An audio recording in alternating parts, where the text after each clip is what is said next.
और मुझे पूरा विश्वास है कि आत्मनिर्भर बिहार के साथ निश्चय का जो लक्ष्य बिहार सरकार ने रखा है वह उसमें सबसे महत्वपूर्ण कंपोनेंट उद्योग विभाग है।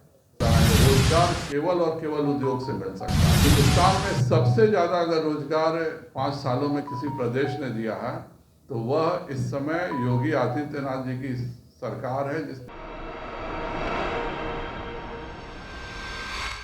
जब बिहार में मिल रहा है रोजगार तो आखिर क्यों सड़कों पर हैं युवा बेरोजगार? ऐसा हम नहीं कह रहे हैं, बल्कि विपक्षी पार्टी राष्ट्रीय जनता दल कह रही है। और क्यों कह रही है वो भी हम आपको बताते हैं। दरअसल बीते दिनों बिहार के उद्योग मंत्री हैं शाहनवाज हुसैन। उन्होंने मुख्यमंत्री नीतीश कुमार को और बिहार बीजेपी के प्रदेश अध्यक्ष डॉक्टर संजय जायसवाल को 1 साल का रिपोर्ट कार्ड सौंपा है। उद्योग विभाग संभालने के बाद उन्होंने 1 सालों में क्या क्या काम किया है उसका वर्क रिपोर्ट सौंपा है। उस दौरान बीजेपी के प्रदेश अध्यक्ष डॉक्टर संजय जायसवाल ने एक बड़ा बयान दिया है और क्या कुछ कहा है, पहले आप वो सुनिए। रोजगार केवल और केवल उद्योग से मिल सकता है। हिंदुस्तान में सबसे ज़्यादा अगर रोजगार 5 सालों में किसी प्रदेश ने दिया है तो वह इस समय योगी आदित्यनाथ जी की सरकार है, जिसने 4.5 लाख नौकरियां सरकारी दी हैं। और यह अपने आप में एक इतिहास है कि 5 वर्षों में कोई सरकार 4.5 लाख नौकरियां दे रहा है। तो और उत्तर प्रदेश हमसे दुगुना बड़ा प्रदेश है, हमसे लगभग 4 गुना ज़्यादा उसकी आर्थिक क्षमता है।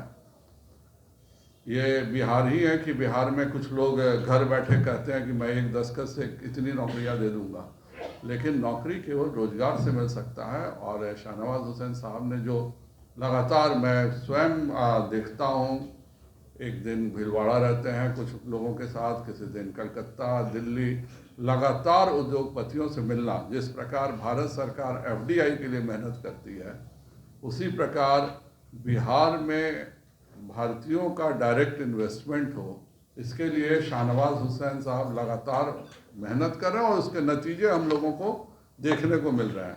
और मुझे पूरा विश्वास है कि आत्मनिर्भर बिहार के साथ निश्चय का जो लक्ष्य बिहार सरकार ने रखा है वह उसमें सबसे महत्वपूर्ण कंपोनेंट उद्योग विभाग है। जब माननीय शाहनवाज जी को केंद्र सरकार में मंत्री रह चुके हैं, उसके बाद यहाँ पर विधान परिषद का निर्णय हुआ, तो यह तो केंद्र का निर्णय था, पर मुझे लगा कि अब मैं बिहार में उद्योगों की नींव की स्थापना कर सकता हूँ और जो हम लोगों ने एक वादा किया था वह कर सकते हैं।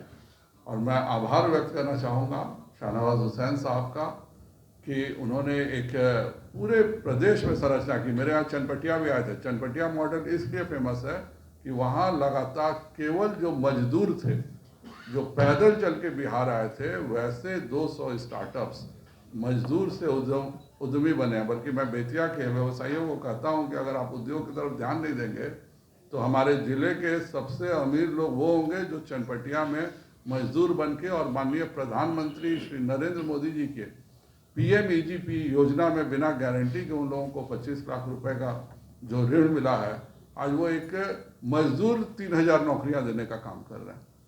तो उद्योगों के आने से हमारे यहाँ रोजगार के अवसर मिलेंगे। युवाओं को जब रोजगार मिलेगा तो बिहार भी आर्थिक तरक्की करेगा।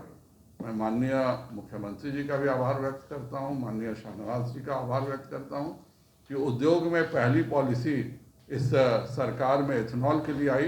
तो आपने सुना बीजेपी के प्रदेश अध्यक्ष डॉक्टर संजय जायसवाल का यह बयान, जिसमें वो इस बात को कह रहे हैं कि उत्तर प्रदेश के मुख्यमंत्री योगी आदित्यनाथ ने एक इतिहास रचा है। 5 सालों में अपने कार्यकाल में उन्होंने उत्तर प्रदेश में 4.5 लाख रोजगार दिया है। लेकिन इस बयान के बाद बड़ा सवाल ये उठता है कि आखिर जब 5 सालों में उत्तर प्रदेश में योगी आदित्यनाथ ने सिर्फ 4.5 लाख ही रोजगार दिया, तो बिहार में जो विधानसभा चुनाव के वक्त NDA सरकार ने वादा किया था 19 लाख रोजगार का, वो बिहार में कैसे मिलेगा? बिहार उत्तर प्रदेश से काफ़ी छोटा राज्य है। उत्तर प्रदेश बिहार से करीब 4 गुना बड़ा राज्य है और ऐसे में अब उत्तर प्रदेश के मुख्यमंत्री ने अपने 5 साल के कार्यकाल में सिर्फ 4.5 लाख ही रोजगार दिया है। तो सवाल उठता है कि आखिर बिहार में जो एनडीए सरकार ने वादा किया था 19 लाख रोजगार का, वो 5 साल में कैसे दे पाएगी, जब खुद ही बीजेपी के प्रदेश अध्यक्ष इस बात को कह रहे हैं कि उत्तर प्रदेश ने सिर्फ 4.5 लाख ही रोजगार दिया है, तो आखिर बिहार जो इतना छोटा राज्य है उत्तर प्रदेश के मुकाबले, वो कैसे 19 लाख रोजगार देगा। सवाल उठना लाजमी भी है और विपक्ष भी सवाल उठा रहा है। फिलहाल इस खबर में इतना ही, और भी अपडेट हम आप तक पहुंचाएंगे। नमस्कार।